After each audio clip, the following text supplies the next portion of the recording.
বাংলাদেশের রাজনীতিতে আমরা অতীতে দেখেছি যারা বিজয় লাভ করে তারা রাষ্ট্রের মালিক হয়ে যায় তাৎক্ষণিক, আর যারা দেখা যাচ্ছে যারা বিজয় হয়েছে তারা 51 পেল আর যারা 49 পেল তারা তাৎক্ষণিক পর্যায়ে হয়ে যায়।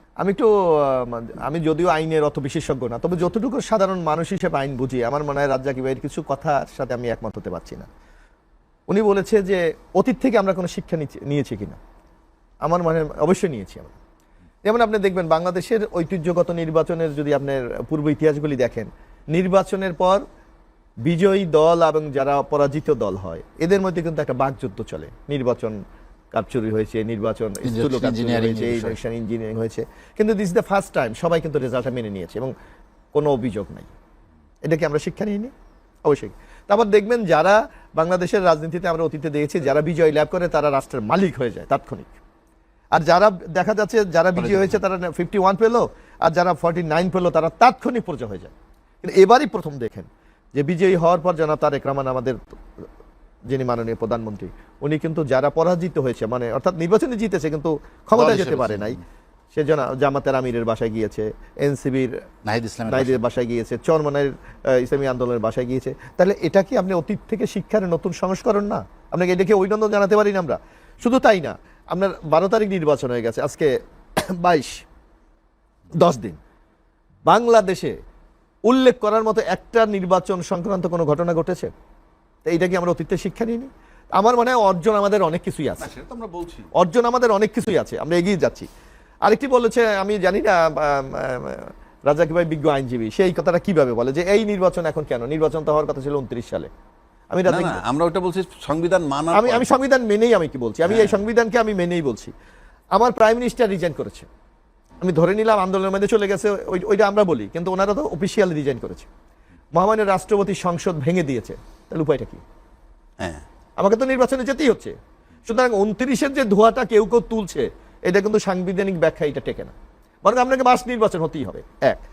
আরেকটি বলেছে জুলাই আন্দোলনকে আমরা ভুলে গেছি না। আপনি দেখবেন আমাদের মাননীয় প্রধানমন্ত্রী উনি কিন্তু জুলাই অভ্যুত্থানকে স্বীকার করেই হাদির কবর জিয়ারত করেছে, আবু সাইদের কবর জিয়ারত করেছে, যেখানে এই জুলাই যে স্মৃতিগুলি আছে সেখানে উনি কিন্তু সেই শ্রদ্ধা নিবেদন করেছে।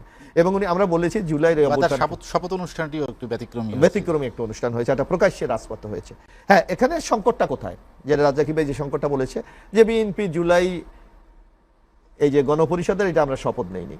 আমি তো এই সংসদের একজন সদস্য, আমরা কনস্টিটিউশনকে ফলো করে কিন্তু আমরা এগিয়ে যাচ্ছি। হ্যাঁ, কনস্টিটিউশনের মধ্যে নানা প্রশ্ন থাকতেই পারে, কারণ এই সরকারটা কিন্তু 106-এর আদেশের মাধ্যমে হয়েছে, সুতরাং অনেক জায়গায় কিন্তু বিচ্যুতি আছে। কিন্তু তারপরও আমরা চেয়েছি যে নির্বাচনটা সাংবিধানিক কাঠামোতে হয়েছে, সেই কাঠামোটা বজায় রেখে আমাদের শপথের যে আর্টিকেল, নিশ্চয়ই দুই বিজ্ঞ অ্যাডভোকেট আছেন, সেখানে একটা শপথের একটা শপথ বলা আছে।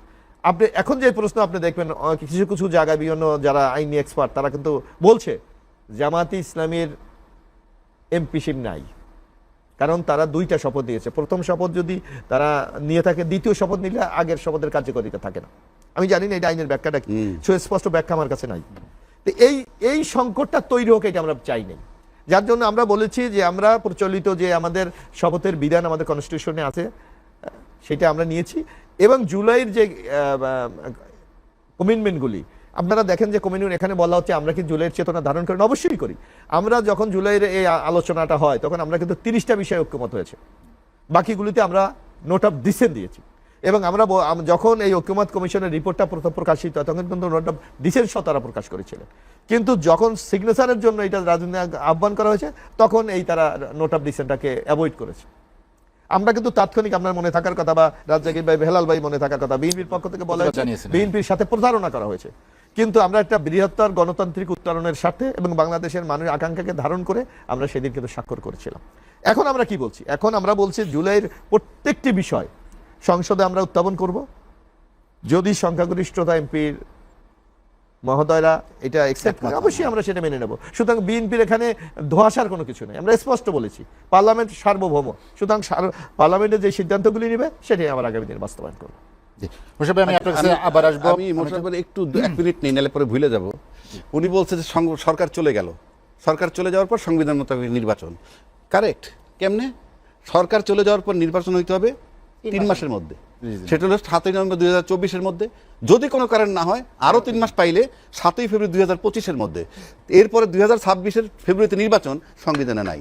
আপনি এই মেয়াদ পার হওয়ার পর রাজনৈতিক দলগুলি যদি ঐক্যমত হয়ে, এখানে তো একটা বিশেষ ক্রাইসিস মুহূর্ত। আমি বলতে চাই, আপনি ওইটাও তো ধরেন রাজনৈতিক দল, এটা বিশেষ ক্রাইসিস, তো রাজনৈতিক দলগুলো একটা ক্রাইসিসে গণভোটই করছে। এখন গণভোটে আপনার রাষ্ট্রপতির আইন মোতাবেক ওত নেবেন, যে মানে না সেটা তো বিএনপি আমরা তো বলেনি মানি না, এখনো। আমরা তো সেটা বলি না। না মানেন নাই, মানে আপনি ওত নিতে হবে। আপনি তো ঢুকতেই পারবেন না সংবিধানটায়। কেন বলছি? তাহলে আবার সংবিধানটা দেখাইতে হয়।